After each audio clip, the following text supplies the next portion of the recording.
Olá, meus queridos, sejam bem-vindos diretamente de Dois Córregos, interior de São Paulo. Eu, André Massolini, peço licença para falar com você. Lembrando que aqui embaixo, na descrição do vídeo, tem as informações dos atendimentos que eu faço, tem as informações dos meus livros, Dor de Amor Tem Jeito, Teu Amor Próprio Te Salvou, que vão te auxiliar neste processo do autoconhecimento. Vamos então à pergunta dela que diz assim: estou num relacionamento saudável, mas estragando com minha desconfiança, depois de um relacionamento tóxico que tive.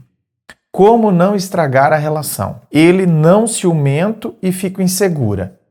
Tá, então, criatura, presta atenção. A sua insegurança é por causa da relação tóxica que você teve ou porque ele não é ciumento? Entende? Porque assim, se eu tenho insegurança porque ele não é ciumento, então, na verdade, o problema não está na relação tóxica. O problema está na sua insegurança. Então aqui, tá vendo? Se eu estivesse atendendo você, eu ia fazer questões que a gente ia fazer aqui, a anamnese, a gente ia se aprofundar, desenvolver a sua historicidade. É o termo da filosofia clínica, levantar a sua historicidade. Então, veja bem, na relação tóxica que você teve, antes mesmo da relação tóxica, antes de você ter vivido com aquele cara tóxico, você é uma pessoa insegura? Entende? Porque aqui, eu não sei, mas aqui me parece que você é uma pessoa insegura. E olha só, olha como as coisas vão se encaixando por vezes. Se eu sou uma pessoa insegura, geralmente a insegurança vem da baixa autoestima, certo? A baixa autoestima gera carência, insegurança, faz eu entrar em relacionamentos tóxicos. Então, por que eu convivi com uma pessoa tão tóxica? Por que eu me sujeitei a isso? Porque, por vezes, não estou falando que isso é regra, não estou falando que é o caso aqui, por vezes a pessoa era insegura.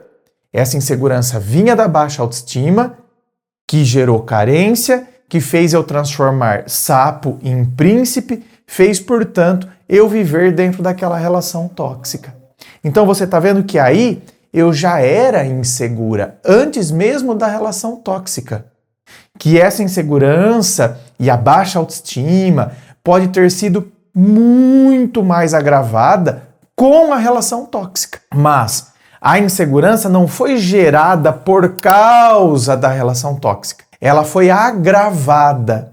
Então, onde eu já tinha uma insegurança, agora soma-se alguns outros elementos. Ou seja, agora eu começo a ficar insegura com medo de sofrer coisas que eu sofri na relação anterior. Só que aí é o que entra a capacidade que a gente tem de crescer e amadurecer a partir do fato ocorrido. Então, não tem como eu desenvolver uma relação tóxica como aquela, porque eu aprendi, eu cresci com aquela. A não ser que eu tenha saído daquela relação tóxica toda destruída, toda fragilizada e já quis me enfiar numa outra relação.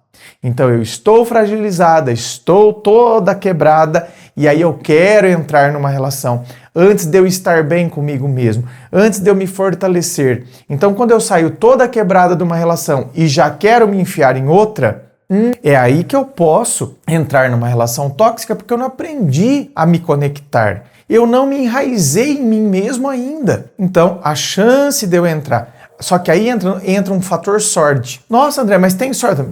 Tem, não é?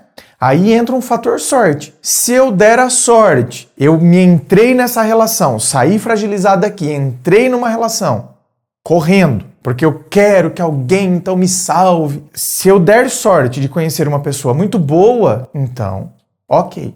Só que o que acontece? Quando eu saio todo fragilizado de um relacionamento desse e eu já vou com muita pressa para querer outro, se a pessoa é uma pessoa boa, a chance dele se assustar com a minha pressa é enorme. Então ele vai embora, porque eu assustei. Quem é que fica? Os tóxicos ou os tão carentes quanto eu. Só que aí os tão carentes quanto eu, eles, por vezes, serão também inseguros. E aí, geralmente, eles terão ciúmes. Você disse que ele não tem ciúmes, certo? Ele não tem ciúmes. Então, ou ele não é carente, certo? Ou ele é carente, só que como você é tão mais que ele, você demonstra tanto que nem dá espaço para ele sentir ciúmes, ainda que ele seja carente. Só que aí você vai para cima, estava fragilizada, tá mais insegura que antes ainda, por causa que a relação tóxica realçou a sua insegurança, aí eu vou para cima com todos os ciúmes, com toda a cobrança, com toda a possessividade, e aí a pessoa às vezes se sujeita, tá vendo por que ele aguenta? Porque ele era carente. Ou porque é uma pessoa muito boa e fica com dó. Não tem nada de carente. Fica com dó. Porque não... Agora, aí é que tá. É adequado eu permanecer com uma pessoa que a pessoa, na verdade, tem dó de mim? Vai chegar um ponto que então a pessoa fica comigo porque tem dó, não porque gosta de mim? Então vocês estão vendo como é sempre um desafio. Por isso que eu não posso atropelar etapas. Não posso. Se eu sair de uma relação, eu tenho que passar por um período de purificação. Vamos colocar entre aspas. É o momento do deserto. É o momento que eu tenho que estar comigo. Eu não tenho que querer me enfiar em outro relacionamento. Eu tenho que estar em paz comigo. Eu preciso enraizar-me em mim mesmo. Porque senão, tá vendo? Eu entro numa outra relação onde pode dar muito errado. Eu posso afastar outra pessoa, se é uma pessoa boa, eu afasto porque eu fui pra cima com tudo, porque eu estava toda fragilizada. Se é uma pessoa tóxica, ela se sujeita, ela sente o cheiro da minha fragilidade, então no começo ela vai parecer muito receptiva, depois ela vai montar em cima de mim e eu posso ter um relacionamento tão tóxico quanto o anterior. Ou se é uma pessoa bacana, ou é uma pessoa carente, que então gosta que eu vou pra cima porque ele é tão carente quanto eu, só que como eu vou pra cima, eu sou inseguro, tá? Então eu nem dou espaço pra carência dele se manifestar, E na verdade, se ele é carente, ele até gosta que eu vou pra cima desse jeito. Só que também tudo tem um limite. Amanhã ou depois isso vai se tornar sufocante. É o tipo de pessoa que é tão insegura que no dia a dia ela já fica pensando, o que a pessoa tá aprontando, ele deve estar aprontando comigo. À noite, quando eu vou encontrar com a pessoa, eu já tô com raiva dela, porque eu fiquei o dia inteiro pensando que a pessoa estava aprontando comigo. Então tá vendo que, de qualquer forma, eu não vou ter uma relação saudável. Aí o que eu faço então, Terapia. Olha só aqui, sem saber as particularidades, olha quanta coisa eu já levantei. Sem mergulhar na história. Imagine mergulhando na história. Então, gente, o atendimento, a terapia pode ser libertador na vida de uma pessoa. E tem gente que ainda tem aquele discursinho de que terapia é pra louco. Ai, pelo amor de Deus. Inscreva-se. Fico aqui aguardando a sua inscrição. Vamos bater os 400 mil aqui no canal? Inscreva-se. Compartilhe com seus amigos, pra gente atingir essa meta aí dos 400 mil, bater logo esse número dos 400 mil. Muito obrigado, beijo no coração e, é claro, um forte abraço.